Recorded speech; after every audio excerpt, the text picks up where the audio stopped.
Dalam keadaan mabuk, Sienna mengangkat tinggi botol anggur dan berteriak keras meminta lagi. Meskipun para siswa, termasuk Nit, sedang panik memohonnya untuk berhenti. Kejadian itu bermula 2 jam sebelumnya. Saat makan besar, para siswa terkejut melihat Sienna yang sedang berduka mendalam setelah kematian Armin, mulai menuangkan anggur untuk dirinya sendiri. Ketika ditanya, dia hanya dingin mempertanyakan mengapa dia tidak diizinkan minum anggur padahal mereka bisa seenaknya menerobos masuk ke rumahnya. Tidak menyadari kesedihan Sienna, Nate dengan riang setuju dan bahkan mendorongnya minum karena mengira itu hari liburnya. Dorongan polos itulah yang menyebabkan kekacauan yang terjadi sekarang. Di pesta itu, Sienna mengambil sebotol anggur dan menawarkan Nate segelas. Meskipun mulutnya mencerca bahwa para murid masih terlalu muda untuk menyentuh hal-hal seperti ini, dia tetap mengisi gelas untuknya. Sementara itu, Nate menerimanya dengan senang hati, percaya bahwa ini adalah kesempatan bagus untuk menyenangkan profesor dan sekaligus mencari keuntungan bagi dirinya sendiri. Sebuah rencana licik muncul di benaknya. Nate berkata pada dirinya sendiri bahwa dia pasti akan menemukan kelemahan Sienna. Namun, 1 jam kemudian, situasi telah sepenuhnya berbalik. Rencana Nit tidak hanya gagal total, tetapi dia juga menjadi korban. Sienna, yang kini sudah mabuk berat, dengan senang hati mencubit pipi Nate dengan kuat, hingga Nate menangis terseduh-seduh sementara dia memanggilnya si pengganggu kecil. Dalam keadaan mabuk, Sienna dengan riang mencubit pipi Nate dan memuji betapa lembutnya pipi itu. Membuat pemuda itu sangat bingung sementara Shirone dan Eruki hanya bisa berdiri memandang dengan takjub. Tiba-tiba Sienna menjadi serius, berbalik, dan menunjuk langsung ke Shirone dan Eruki, membuat keduanya terkejut. Dia menegaskan kembali bahwa dia telah mendengar tentang pencapaian mengesankan mereka dalam tes kecepatan. Segera setelah itu, nada suara Sienna berubah menjadi teguran. Sambil memegang Nit, dia bertanya, mengapa para murid menjalani kehidupan yang begitu santai padahal memiliki kemampuan yang begitu luar biasa. Emosinya meluap, Sienna mulai meneteskan air mata. Dia terisak-isak berbicara tentang betapa banyak orang berbakat yang tidak dapat mewujudkan impian mereka. Sienna mengungkapkan kekhawatiran bahwa mungkin para murid menganggapnya sebagai guru yang buruk. Mendengar kata-kata ini, Shirone segera panik dan dengan tulus menyangkalnya, menegaskan bahwa mereka tidak pernah memiliki pemikiran seperti itu tentangnya. Air mata terus mengalir di pipi Sienna saat dia tenggelam dalam emosinya. Setelah mabuk dan mengungkapkan isi hati penuh emosi, Sienna tiba-tiba tersungkur di meja makan tak sadarkan diri. Para murid tertegun, cemas memanggilnya tetapi tidak mendapat jawaban. Sementara itu, Eruki tetap tenang. Acuh tak acuh seolah telah selesai makan. Nate panik mengguncang Sienna, namun kekhawatiran terbesarnya adalah tagihan pesta mahal yang belum terbayar. Shirone juga mencoba membangunkan gurunya dengan wajah penuh kekhawatiran. Di tengah kebingungan, seorang asing tiba-tiba muncul di belakang Shirone, menyadari kondisi mabuk Sienna. Sementara seluruh kelompok masih bingung dengan Sienna yang mabuk berat, seorang asing berpakaian rapi mendekat dan menawarkan untuk mengantarnya pulang dengan kereta kudanya. Pria itu dengan cepat menjelaskan niatnya sambil tertawa sinis bahwa ia hanya ingin membawa sang guru pergi sendirian. Nit segera menolak mentah-mentah. Meskipun ditolak, pria asing itu tetap menyingkirkan para siswa, menganggap mereka anak-anak, dan mengatakan bahwa ini adalah urusan orang dewasa. Ia dan rekannya mendekati Sienna yang tidak sadarkan diri.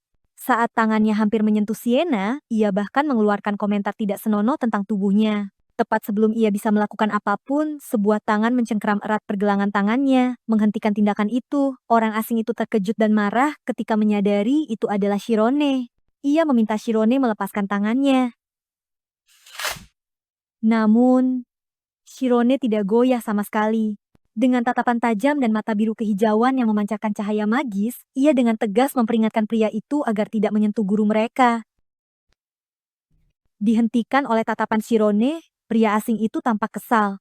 Dia mulai berbicara dengan nada merendahkan, memarahi kelompok siswa karena berani keluar pada malam hari, dan membual bahwa hanya dengan satu kata, dia bisa membuat mereka semua dikeluarkan dari akademi. Namun ancaman itu sama sekali tidak mempan. Nit, tanpa peringatan, melepaskan aliran petir magis tepat di samping pria itu. Pria asing itu sangat terkejut dengan kekuatan tak terduga, menyadari bahwa ini adalah sihir dan menebak bahwa siswa-siswa ini berasal dari Akademi Alpheus yang bergengsi. Nit dengan dingin memperingatkannya untuk pergi jika dia tidak ingin menyesal. Sementara pria itu masih terkejut karena sihir, Eruki dengan tenang membolak-balik dompet yang entah kapan berhasil ia ambil dari pria itu. Dia membaca keras identitas pria itu, seorang pejabat administrasi bernama Douglas Silver. Pria itu tertegun saat menyadari dompetnya telah hilang. menyadari bahwa dia telah benar-benar diperdaya oleh para siswa yang baru saja dia remehkan. Eruki dengan dingin melemparkan kembali dompet itu kepada pejabat tersebut, sekaligus menantangnya bahwa jika ia ingin mengeluarkannya dari sekolah, ia harus mencari orang-orang dari keluarga Merkodine. Ia menyatakan siap menghadapi kapan saja. Dompet itu melesat lurus dan mengenai wajah pejabat tersebut dengan keras, membuatnya pusing dan mimisan. Ketika mendengar nama Merkodine, raut wajah pejabat itu tiba-tiba berubah. Ia menyadari dengan ngeri bahwa ia baru saja berurusan dengan keluarga bangsawan kelas 1. Sebuah kekuatan yang telah melayani di Dewan Penasihat Kerajaan selama 3 generasi. Ketakutan yang luar biasa menyelimuti pejabat itu dan orang yang bersamanya. Mereka buru-buru melarikan diri tanpa berani menoleh ke belakang. Setelah beres dengan pembuat onar, Nate bertanya-tanya, mengapa Eruki menggunakan status keluarganya, sesuatu yang Nate tidak suka.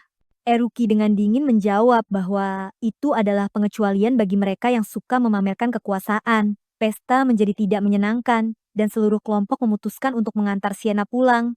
Saat Sienna masih tertidur pulas di meja, Nate mendapat ide nakal dan diam-diam memotret momen sang guru yang kehilangan citranya. Ia tertawa terbahak-bahak, memamerkan foto yang baru diambilnya kepada semua orang. Ketika sudah di jalan, Nate dengan gembira menyatakan bahwa foto ini adalah harta karun yang dapat menyelamatkan kelompok penelitian mereka dari risiko dibubarkan. Sementara Nate dan Eruki sibuk dengan rencana mereka, Shirone yang malang harus menggendong guru Sienna sendirian di punggungnya, berkeringat deras karena kelelahan. Ia bertanya-tanya mengapa ia satu-satunya yang harus memikul pekerjaan berat ini. Berjalan di belakang, Nate dengan santai menggoda bahwa ia iri pada Shirone, sementara Eruki menjelaskan dengan lugas bahwa Shirone adalah yang terkuat di antara mereka bertiga. Setelah menggendong Profesor Sienna kembali, seluruh kelompok menghadapi tantangan lain. Nate tampak sangat lelah setelah berjalan 10 langkah, sementara seorang teman bernama Yiruki sudah sepenuhnya roboh di tempat. Menyaksikan pemandangan ini, Eruki langsung menoleh dan menyarankan Shirone untuk mencoba menggunakan keterampilan bernama skema. Shirone terlihat cemas dan ragu, menganggap ini bukan keterampilan yang bisa dengan mudah digunakan sesuai keinginan. Eruki menenangkannya, menjelaskan bahwa siapapun yang bisa menggunakan domain roh juga memiliki kemampuan untuk menggunakan skema. Nate juga tiba-tiba teringat akan keberadaan pendekar pedang sihir, semakin menguatkan perkataan Eruki. Dengan percaya diri, Eruki menegaskan bahwa ia yakin Shirone pasti memiliki bakat yang cukup untuk melakukannya. Mendengar itu, keraguan Shirone segera lenyap, digantikan oleh ekspresi penuh semangat dan keinginan untuk belajar. Eruki mulai membimbing, meminta Shirone memejamkan mata dan berkonsentrasi jauh di dalam diri. Dia berjanji akan membimbing Shirone dengan pertanyaan-pertanyaan yang menginspirasi. Shirone setuju dan mengikuti, memejamkan mata rapat-rapat, memulai perjalanan menyelam jauh ke dalam dunia batinnya untuk merasakan dan menemukan jati diri.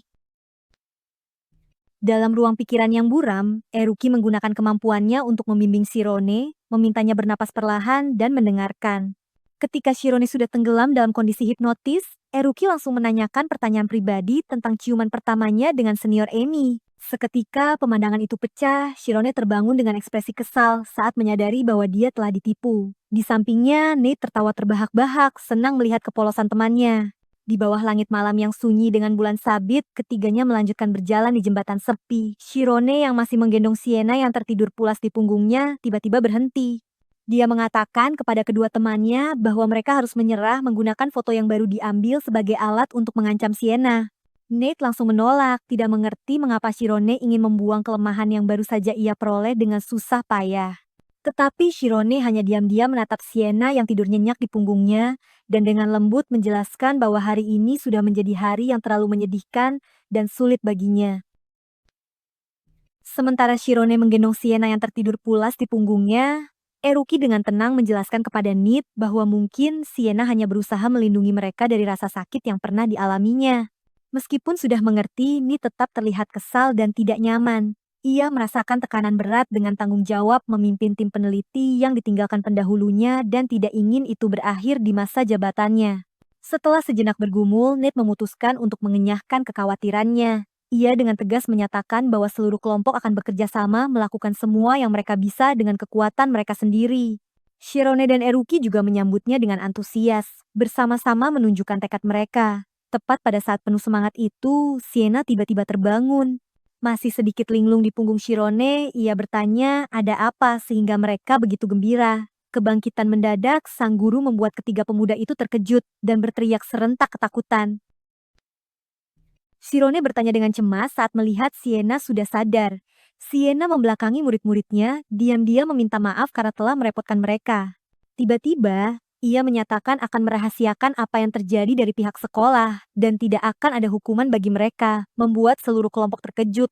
Segera setelah itu, Sienna kembali dengan penampilan serius seorang profesor. Ia dengan tegas menyatakan akan memberi mereka waktu 1 bulan lagi untuk menyelesaikan tugas. Ia meminta seluruh kelompok untuk menemukan bukti konkret untuk penelitian mereka dan membawanya di hadapannya. Dengan nada penuh semangat, Sienna mendesak para murid untuk memanfaatkan kesempatan ini untuk membuktikan nilai dan gairah mereka terhadap kelompok penelitian di hadapan seluruh sekolah. Kata-kata Sienna sangat menyentuh Shirone, ia menatapnya dengan tatapan penuh kekaguman. Setelah diberi kesempatan lagi oleh Sienna, Nate tersenyum penuh percaya diri dan menyatakan akan membuktikan nilai kelompok penelitiannya melalui presentasi. Eruki juga dengan antusias menyetujui, menganggap sudah waktunya ia benar-benar menggunakan otaknya. Dari kejauhan, Sienna menantang para muridnya, mendorong mereka untuk mencoba dan memperingatkan agar tidak panik saat mereka benar-benar menemukan hantu. Menyaksikan persatuan dan tekad seluruh kelompok, Shirone diam-diam tersenyum. Ia merasa sangat lega melihat segalanya tampak kembali ke jalurnya. Dalam perjalanan pulang saat keduanya berjalan di atas jembatan pada malam hari, Shirone bertanya, dengan penasaran kapan Sienna sadar. Ia sangat terkejut ketika Sienna mengungkapkan bahwa pikiran seorang penyihir tidak dapat dengan mudah melemah hanya karena beberapa tetes alkohol, menyiratkan bahwa ia menyadari semua yang terjadi saat mabuk. Beberapa hari kemudian, di Akademi Sihir Alpheus, kisah mereka berlanjut. Di aula utama akademi, kerumunan siswa mulai berkumpul. Ramai berdiskusi di depan pengumuman baru. Semua orang terkejut dan bertanya-tanya tentang presentasi penelitian yang baru saja diumumkan. Keterkejutan mereka semakin besar ketika mengetahui bahwa Shirone adalah anggota tim pelaksana, dan bahkan Eruki pun ikut berpartisipasi. Para siswa tidak mengerti apa itu kelompok penelitian ilmu spiritual supernatural ini dan apa tujuannya. Yang menarik perhatian seluruh sekolah adalah sebuah poster dengan isi yang mengejutkan, berjanji akan mengungkap kebenaran mengerikan di balik Akademi Sihir Alpheus, rahasia yang telah lama coba disembunyikan oleh pihak sekolah. Di bawah poster tercantum nama-nama anggota yang bertanggung jawab atas pengumuman ini. Nate West, Eruki Merkodin, dan Shirone Arian, menandakan akan segera terjadi peristiwa yang menggemparkan.